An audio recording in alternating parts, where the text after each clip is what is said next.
মাঝে মাঝে মনে হয় যে আমার ইমানের জোর কম। আমার নিজেরই এটা মনে হয়, ব্যক্তিগতভাবে না। ধরেন যখন সমাজে আশেপাশে চারপাশে দুনিয়া জুড়ে এমন এমন ঘটনা দেখি, তখন মনে হয় যে আমি খুব ছোট্ট একটা উদাহরণ দিয়ে বুঝাইতে চাই। যেমন ধরেন আপনি ধরেন আমার দল করেন, অথবা আপনি আমার কর্মী।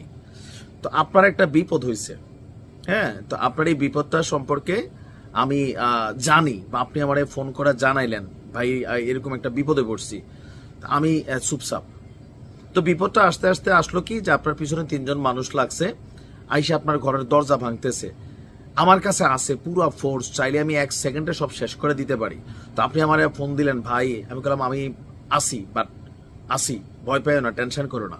আপনার ঘরের দরজা ভেঙে ফেলছে, আপনার ঘরে ছোট্ট একটা মেয়ে আছে, বাবু আছে, আপনার চোখের সামনে তারা মায়েরা ফেলছে। আপনি আবার আমার ফোন দিচ্ছেন, আমি বলতেছি আসি আসি। আপনার চোখের সামনে আপনার একটা মেয়েরে ধর্ষণ করে ফেলছে, আপনার চোখের সামনে আপনি স্ত্রীরে মারা ফেলছে, আপনি চিন্তা আছেন, আপনি আমার ফোন দিচ্ছেন, আমি বলতেছি আসি আসি। এরপর এরা নির্বিঘ্নে চলে গেছে। আবার আপনার সামনে ঠিক দূরে বৈশা মাটন খাচ্ছে, বিরিয়ানি খাচ্ছে। আপনি আমার প্রতি কতটুকু আস্থা রাখবেন? মাওলার খেলা অনেক বড়। আমি এটা যেটা বুঝতে চাইছি, যে মানুষ হইয়া মানুষের বেলা যদি আমরা কি রকম রিয়েকশন দিব, তো আমার কাছে মনে হয় ফিলিস্তিন ইস্যুতে, গাজা ইস্যুতে উপরে মাওলা পাক ঠিক এরকম আসি আসি ভূমিকায় মনে হয় আছেন, অথবা মহাপরিকল্পনা আছে। আচ্ছা, যত মহাপরিকল্পনায় থাকুক, আমি আসলে এই অভিযোগগুলো কার কাছে করবো? আপনাদের কাছে শেয়ার করা।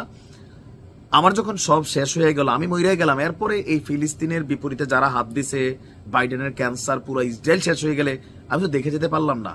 আর ইসলাম ধর্ম যে কবরে গেলে দুনিয়ার খবর পাবো না, আমি তো ভাই অন্তরে একটা অবিশ্বাস নিয়ে মরে গেলাম, ইমান নষ্ট হয়ে গেল সামহাও। আমি জানি না আমার এই প্রশ্নের উত্তর আসলে কোথায় পাবো। এখানে মাঝে মাঝে মনে হয় আমার ইমান ছেড়া দেয়, একটু কইমা যায়, ডিসচার্জ হয়ে যায় যখন আমি ফিলিস্তিন গাজা ইস্যুতে নিউজগুলা করি।